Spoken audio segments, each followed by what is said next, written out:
కలియుగ ప్రత్యక్ష దైవం శ్రీ వెంకటేశ్వర స్వామి కొలువయ్యున్న తిరుమల పవిత్రతను, భద్రతను కూటమి ప్రభుత్వం గాలికొదిలేసిందని వైఎస్సార్సీపీ నెల్లూరు జిల్లా అధ్యక్షులు, మాజీ మంత్రి కాకాని గోవర్ధన్ రెడ్డి తీవ్రస్థాయిలో ధ్వజమెత్తారు. మంగళవారం నెల్లూరులో ఏర్పాటు చేసిన మీడియా సమావేశంలో ఆయన మాట్లాడుతూ, తిరుమల పరకామణిలో జరిగిన బంగారం, వెండి, ఆభరణాల చోరీ ఉదంతంపై ప్రభుత్వం అనుసరిస్తున్న తీరును ఎండగట్టారు. కూటమి ప్రభుత్వం అధికారంలోకొచ్చిన నాటి నుంచి తిరుమలలో అపచారాలు పెరిగిపోయాయని ఆయన ఆందోళన వ్యక్తం చేశారు. 2024 సెప్టెంబర్ నుంచే పరకామణిలో ఔట్సోర్సింగ్ ఉద్యోగి పెంచలయ్య దొంగతనాలు చేస్తున్నా ప్రభుత్వం గుర్తించలేకపోవడం భద్రతా వైఫల్యమేనని తేల్చి చెప్పారు. 2025 జనవరి 11న విజిలెన్స్ అధికారులు అతన్ని పట్టుకున్నా ఆ విషయాన్ని గోప్యంగా ఉంచి నిందితుడికి వెంటనే బెయిల్ మంజూరు కావడంలో ప్రభుత్వం ఉదాసీనత స్పష్టంగా కనిపిస్తోందని మండిపడ్డారు. గతంలో వైఎస్ జగన్ హయాంలో చోరీకి గురైన ఆస్తులను తిరిగి టీటీడీకి రాయించగలిగితే నేడు కూటమి ప్రభుత్వం దొంగలకు కొమ్ము కాస్తోందని ఆక్షేపించారు. తిరుమల ప్రతిష్టతను మసకబారుస్తున్న పాలక మండలి చైర్మన్ బీఆర్ నాయుడుపై కాకాని నిప్పులు చెరిగారు. ఆయన తక్షణమే తన పదవికి రాజీనామా చేయడంతో పాటు పరకామణి చోరీ వెనుకున్న అసలు సూత్రధారులను బయటకు తీసుకురావాలంటే ఈ కేసును సీబీఐకి అప్పగించాలని కాకాని గోవర్ధన్ రెడ్డి డిమాండ్ చేశారు. అందరికీ నమస్కారం. ప్రసిద్ధ పుణ్యక్షేత్రం, కోట్లాది మంది భక్తులకు సంబంధించినటువంటి మనోభావాలని కాపాడేటువంటి తిరుమల తిరుపతి ప్రాశస్త్యం, వైభవం, పరాభవం ఈరోజు మసకబారేటువంటి పరిస్థితులు ఏర్పడ్డాయి కూటమి ప్రభుత్వం అధికారంలోకి వచ్చిన తర్వాత.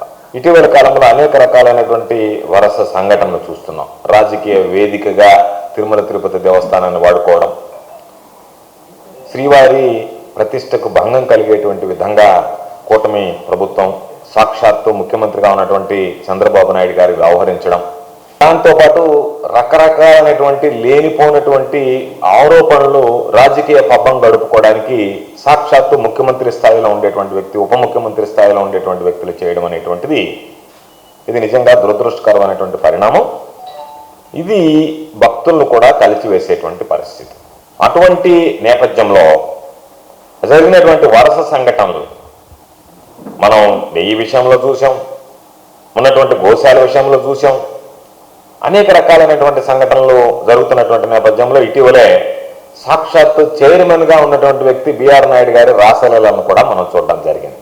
ఇవి చాలదన్నట్టు ఇప్పుడు మరలా ఏదైతే పరకామణికి సంబంధించినటువంటి దొంగతనం కేసు, చోరీ కేసు బయటపడడం జరిగింది.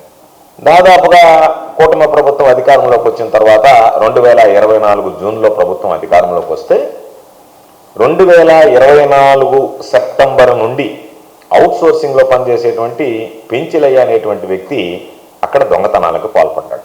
2024 సెప్టెంబర్ నుంచి ఆ పెంచిలయ్య అనేటువంటి వ్యక్తి దొంగతనాలకు పాల్పడుతుంటే 2025 జనవరి 11వ తేదీ విజిలెన్స్ అధికారులు దాన్ని రెడ్ హ్యాండెడ్గా పెంచిలే అనేటువంటి చోరీని, అంటే ఆయన ట్రాలీకి ఒక రంధ్రం వేసి ఆ రంధ్రంలో నుంచి ఒక బిస్కెట్ జారిపడడంతో దాన్ని ఆయన తీసుకునేటువంటి నేపథ్యంలో 2025 జనవరి 11వ తేదీ దానికి సంబంధించినటువంటి రెడ్ హ్యాండెడ్గా ఆ పెంచిలే అనేటువంటి వ్యక్తిని పట్టుకోవడం జరిగింది. జరిగిన తర్వాత దర్యాప్తు గప్చిప్పుగా నిర్వహించడం, ఎవరికీ తెలియకూడదన్నటువంటి విధంగా ప్రవర్తించడం, వెంటనే ఆయనకు సంబంధించినటువంటి బెయిల్ మంజూరు కావడం, ఇవన్నీ కూడా ఒక్కొక్కటిగా చూస్తూ ఉంటే ప్రభుత్వం వ్యవహరిస్తున్నటువంటి విధానం, ప్రభుత్వం వ్యవహరిస్తున్నటువంటి తీరు ఈరోజు మనకి స్పష్టంగా అర్థమైపోతుంది. గత ప్రభుత్వంలో జగన్మోహన్ రెడ్డి గారు ముఖ్యమంత్రిగా ఉన్నప్పుడు ఒక చిన్న చోరీ ఒకటి జరిగితే దానికి సంబంధించి లోక్ అదాలత్ ద్వారా, న్యాయస్థానం ద్వారా 15 కోట్లకు సంబంధించినటువంటి ఆస్తుల్ని టీటీడీకి రాయించడం జరిగింది. అయితే ఈరోజు జరిగినటువంటి పరకామణి విషయంలో ఏదైతే జరిగిందో ఇది అత్యంత ఆందోళన కలిగించేటువంటి విషయం. ఎందుకు చెప్తున్నామనంటే ఇది కోట్లాది మంది భక్తుల విశ్వాసానికి, మనోభావాన్ని దెబ్బతీసేటువంటి ఘటన. చాలామంది వెంకటేశ్వర స్వామి దగ్గరికి వెళ్ళేటప్పుడు ఒక కోరిక, మొక్కు తీర్చుకునేదానికి రకరకాలైనటువంటి విధంగా ఆయనకి కానుకలు సమర్పిస్తారు. కొంతమంది నిలువు దోపిడీ రూపంలో సమర్పిస్తారు, కొంతమంది నేను ఇది జరిగితే నాకు ఈ మంచి జరిగితే స్వామి నీకు ఈ కానుక సమర్పిస్తాము అని చెప్పిస్తారు. ప్రతి భక్తుడు కోరుకునేది నేరుగా నేను సమర్పించినటువంటి కానుకలు ఏవైతే ఉన్నాయో అవి వెంకటేశ్వర స్వామికి చెందాలి, ఆయనకి చేరాలి, ఆయన సన్నిధిలో వాటికి సంబంధించినటువంటి పనులు జరగాలి అని చెప్పి కోరుకుంటారు. వాటికి భిన్నంగా భక్తుల మనోభావాలను దెబ్బతీసేటువంటి విధంగా పరకామణికి సంబంధించినటువంటి దొంగతనాలు జరిగితే భక్తుల మనోభావాలు దెబ్బతీసేటువంటి విధంగా వ్యవహరిస్తుంటే వాటిని ఎప్పటికప్పుడు పట్టించుకోకుండా చూడకుండా పట్టినట్టుగా ఈ ప్రభుత్వం వ్యవహరించడం అనేటువంటిది ఇది దుర్మార్గం అనేటువంటి విషయం. ఎందుకంటే శ్రీవారికి సమర్పించేటువంటి కానుకలు ఏవైతే ఉన్నాయో ప్రతి కానుక ఇది అత్యంత పవిత్రమైనటువంటిదిగా భావించాల్సినటువంటి పరిస్థితి ఉంటుంది. అటువంటి కానుకలు చోరీ కావడం అనేటువంటిది నిజంగా దురదృష్టకరం.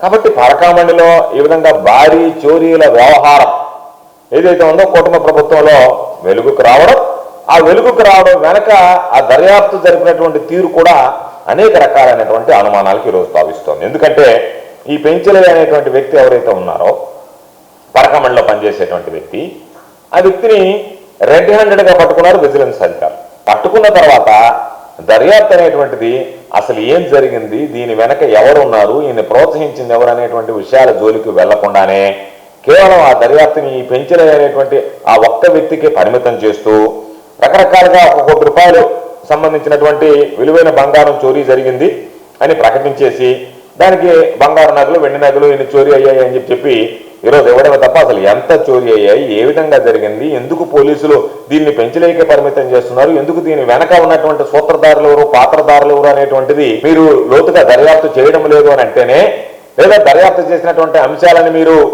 అణగదొక్కేస్తున్నారు, వాటిని ఏదో ఒక విధంగా బయటకు రాకుండా పెట్టేటువంటి ప్రయత్నం చేస్తున్నారు, వెలుగు చూడకుండా దర్యాప్తును మీరు పక్కదారి పట్టిస్తున్నారు అనేటువంటి దానికి ఈరోజు అనేక రకాలైనటువంటి అనుమానాలు తావిస్తుంది. కేవలం 555 గ్రాముల బంగారు, 157 గ్రాముల వెండి మాత్రమే రికవరీ చేశామని చెప్పి అక్కడికే ఆ కేసుని పరిమితం చేయడం అనేటువంటిది మాత్రం సరైనటువంటి పద్ధతి కాదు. దీనిలో పోలీసులు ప్రభుత్వం వ్యవహరిస్తున్నటువంటి తీరు ఖచ్చితంగా భక్తులందరికీ కూడా ఆక్షేపణీయం అనేటువంటి విషయాన్ని ఈ సందర్భంగా స్పష్టంగా తెలియజేస్తున్నాను. అందుకనే ఇప్పటికైనా ప్రభుత్వం దీనిని, ఎందుకంటే జరిగింది 2025లో జరిగితే ఆ ఘటన బయటకు కూడా పొక్కకుండా ఎవరికి తెలియకుండా దాచిపెట్టింది. దాచిపెట్టడం వెనక ఉన్నటువంటి కుట్ర, దీని వెనక ఎవరున్నారు, ఎవరి పాత్ర ఉంది, ఎవరి పాత్ర ఉంటే మీరు వాళ్ళ పేరు వెలుగులోకి రాకుండా, వాళ్ళందరూ బయటపడకుండా, వాళ్ళందరూ దోషులుగా ప్రజల ముందు భక్తుల ముందు నిలబడకుండా మీరు ప్రయత్నం చేశారంటే వాళ్ళు మీకు అత్యంత ఆంతరింగికులు, అత్యంత ముఖ్యులై ఉండాలనేటువంటిది ఈరోజు మేము అనుకుంటున్నాం, భక్తులు కూడా అనుకునేటువంటి మాట. కాబట్టి దీని వెనక అసలు ఈ పెంచలయ్య అనేటువంటి వ్యక్తి ఎవరు, ఆయన టీటీడీలోకి ఏ విధంగా రాగలిగాడు, ఎవరు తీసుకొచ్చారు, పరకామణిలో ఆయన చేర్పించింది ఎవరు, దీనికి సంబంధించి ఎవరు చేర్పిస్తే ఆయన అక్కడికి వచ్చాడనేటువంటి ప్రశ్నలకు ఎక్కడా సమాధానం లేదు. పెంచలయ్య దొంగతనం చేశాడు, దొంగతనం చేస్తే 2025 11న పట్టుకున్నాం, 12న రిమైండ్ చేసాం, తర్వాత దానికి సంబంధించి ఆయనకు బెయిల్ వచ్చింది అనేటువంటి మాట మాట్లాడుతున్నారు. కాబట్టి ఇది నెలల తరబడి చోరీలు జరుగుతుంటే భద్రతా వ్యవస్థ ఏం చేస్తుంది, అసలు మీరు సీసీ కెమెరాలు ఉన్నాయా, లేదా మీరు పెట్టినటువంటి సీసీ కెమెరాలు అవి పనిచేయకుండానే మీరు ఏదో ఒక విధంగా మొక్కుబడిగా మేము సీసీ కెమెరాలు పెట్టేశాం అనేటువంటి భ్రమ కల్పించేటువంటి పనిలో ఉన్నారా, వాస్తవంగానే సీసీ కెమెరాలు ఉన్నాయి. ఎందుకంటే ఇది అనేక రకాలైనటువంటి భద్రతా వైఫల్యాలను ప్రశ్నిస్తుంది. ఈరోజు మీరు ఒకటి పట్టుకున్నారు, మీరు చెప్పిన దాని ప్రకారమే 555 గ్రాములు బంగారు, 156 గ్రాములు వెండి అని చెప్పి అక్కడ క్లోజ్ చేసేసారు. కాకుండా ఈరోజు మీరు హైకోర్టుకి ఏం చెప్పారు, పరకామణికి సంబంధించి అత్యంత పటిష్టమైనటువంటి భద్రతా వ్యవస్థను మేము ఏర్పాటు చేస్తున్నాం అని చెప్పారు. కానీ ఆ ప్రభుత్వం ఎక్కడ కూడా హామీని అమలు చేసినటువంటి లేదు. హామీలు చేస్తుంటే ఇటువంటిది సంఘటనలు జరగవు. కాబట్టి ఈ సంఘటనతో మీరు పరకామణిలో అత్యంత భద్రత కల్పించేటువంటి ప్రయత్నం చేశాము అనేటువంటిది సరికాదు అనేటువంటిది అర్థమైపోతుంది. అంటే మీరు కావాలనే ఈరోజు దాని మీద నిర్లక్ష్యంగా వ్యవహరించారు పరకామణి విషయంలో, దానివల్లనే దొంగతనం జరిగింది అని చెప్పినాను. ధైర్యంగా తిరుపతికి వెళ్ళి నగల మార్పిడి చేసుకున్నాడు అతను. కార్పొరేట్ బంగారు ఆభరణాల నగల దుకాణాలకు వెళ్ళాడు. ఈ నగలు ఇచ్చి, ఇది స్వామి దగ్గర దొంగతనం చేసినటువంటి నగలు, స్వామి పరకామణిలో దొంగతనం చేసినటువంటి నగలు, అవి ఇచ్చేసి దాని మీద ఆయన వేరైనటువంటివి, మేలుమైనటువంటివి, మోడర్న్ అయినటువంటి వస్తువులని ఆయన మార్పిడి చేయించి మరలా నగలు కూడా తీసుకోవడం జరిగింది. అంటే ఒక వ్యక్తి నేరుగా వెళ్ళి అక్కడ మార్పిడి చేస్తే ఆ నగల దుకాణాలకు సంబంధించి వాళ్ళకి అనుమానం రాలేదా, ఈ వ్యక్తి ఎక్కడి నుంచి ఇవి తీసుకొచ్చి మార్పిడి చేసుకుంటున్నాడు అనేటువంటి అనుమానం రాలేదా, అనుమానం కలగలేదా, వాళ్ళ ఆ వ్యక్తిని గురించి ప్రశ్నించలేదా? ఏమీ లేకుండానే ఒక కార్పొరేట్ సంస్థలుగా ఉండేటువంటి బంగారం నగల దుకాణాలు ఏ విధంగా ఇటువంటి వాటిని తీసుకుంటే ఏ విధంగా ఇటువంటివి తీసుకునేటువంటి అవకాశం ఉంటుంది? ఎందుకు తీసుకోవాల్సి వచ్చింది ఇటువంటివి? నేరుగా తీసుకుంటే వాళ్ళ మీద దర్యాప్తు ఎందుకు మీరు చేయడం లేదు? వాళ్ళకి మీకు ఉండేటువంటి మొహమాటం ఏంటి, వాళ్ళకి మీకు ఉండేటువంటి మొలాజా ఏంటి, మీకు వాళ్ళతో ఉన్నటువంటి లాలూచి ఏంటి అనేటువంటి విషయాలు కూడా బహిర్గతం కావాల్సినటువంటి అవసరం ఉంది. కాబట్టి ఆ నగల దుకాణాలు బంగారం ఎక్కడి నుంచి వచ్చిందనేటువంటిది ప్రశ్నించకుండా వాళ్ళ పాటికి వాళ్ళ వ్యాపార లావాదేవీలు నిర్వహిస్తే దీనికి సంబంధించినటువంటి దాంట్లో వాళ్ళని దర్యాప్తు చేయకుండా మీరు వదిలిపెట్టారు అని అంటే విషయం అనేక అనుమానాలకు తావిస్తుంది. దానితో పాటు దోచుకున్నటువంటి బంగారం ఏదైతే ఉందో నేరుగా వెళ్ళి బ్యాంకుల్లో తాకట్టు పెట్టారు. బ్యాంకులో తాకట్టు పెడితే ఈ వ్యక్తికి ఈ బంగారం అంచెలంచెలుగా ఎక్కడి నుంచి వస్తుందనేటువంటిది బ్యాంక్ అధికారులైనా సరే దాని మీద ఆరా తీశారా?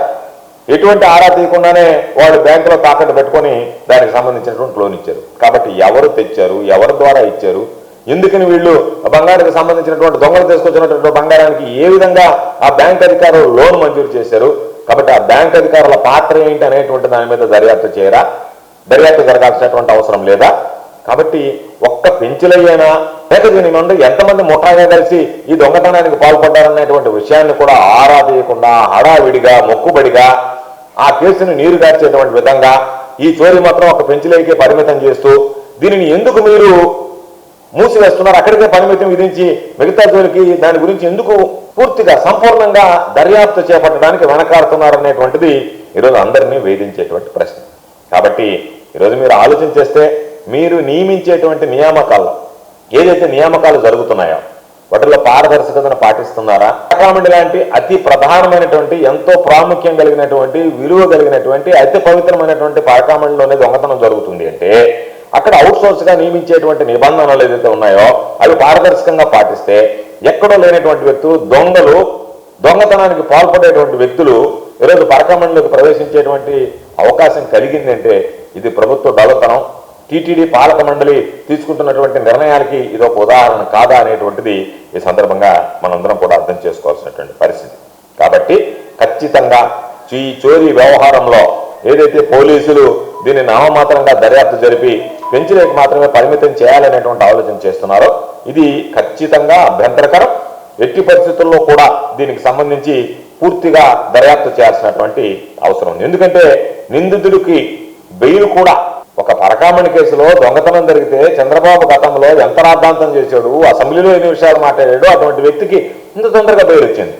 కాబట్టి ప్రభుత్వం గట్టిగా వ్యతిరేకించి ఉంటే బెయిల్ అంత తొందరగా రాదు. అంటే ప్రభుత్వం బెయిల్ ఇప్పించడంలో కూడా బాధ్యత తీసుకుని ఉదాసీనంగా వ్యవహరించింది. దాని పర్యవసానం ఈరోజు అతనికి సునాయాసంగా బెయిల్ రావడం జరిగింది. ఎవడన్నా వైఎస్ఆర్ కాంగ్రెస్ పార్టీలో చిన్న కేసు జరిగితేనే ఢిల్లీ నుంచి సిద్ధార్థలో ధారణ తీసుకొచ్చి గంటలు వాదించి లక్షల కోట్ల రూపాయలు బిల్లులు చెల్లించేటువంటి ప్రభుత్వం కోట్లాది మంది భక్తుల మనోభావాలకు సంబంధించినటువంటి అంశం, కోట్లాది మంది భక్తులు బాధపడేటువంటి వాళ్ళ మనోభావాలను అర్థం చేసుకోకుండా మీ ఇష్టారాజ్యంగా ఒక వ్యక్తిని అరెస్ట్ చేశాము, ఆ వ్యక్తి తీసుకొచ్చాము, దాని మీద బెయిల్ ఇచ్చేసాము అన్నట్టుగా ఆ బెయిల్ కూడా మీరు సహకరించారంటే ఆ బెయిల్ ఇప్పించడంలో కూడా తొందరగా ఆ వ్యక్తిని బయటకు తీసుకొచ్చేసారా అంటే ఆ వ్యక్తి వెనక ఎవరున్నారు? విద్యుత్ వినియోగదారులకి శుభవార్త. కరెంటు బిల్లు ఎక్కువ వస్తుంది అని బాధపడుతున్నారా? ఏసీ మరియు ఇతర ఎలక్ట్రికల్ గీజర్లు, హోమ్ అప్లయన్సెస్ వాడకంలో పొదుపు చేస్తున్నారా? ఇప్పుడే నిర్ణయం తీసుకోండి. కేంద్ర రాష్ట్ర ప్రభుత్వాలు పీఎం సూర్యగర్ పథకం ద్వారా 78,000 సబ్సిడీతో మరియు వినియోగదారులకు తక్కువ ఖర్చుతోనే బ్యాంక్ లోన్ సదుపాయం, తక్కువ 65 పైసల వడ్డీతో మీరు కట్టే కరెంటు బిల్లు బ్యాంకు ఈఎంఐ కట్టే విధంగా ప్రముఖ కంపెనీలు టాటా, అదానీ, వారీ, సోలార్ 25 సంవత్సరాల కంపెనీ వారంటీతో ఉచిత డాక్యుమెంట్ ఛార్జీలతో మా సిబ్బంది ద్వారా నిర్ణీత సమయంలో సమకూర్చబడును. కనుక ప్రతి ఒక్కరూ ఈ అవకాశాన్ని సద్వినియోగం చేసుకోండి. పూర్తి వివరాలకు ఈ క్రింది నంబర్లకు సంప్రదించండి. 9985299995, 9490471476, 9177038604. టెరోసోల్ green energy solutions private limited, Andhra Pradesh అన్ని జిల్లాల్లో అందుబాటులో ఉన్నాయి.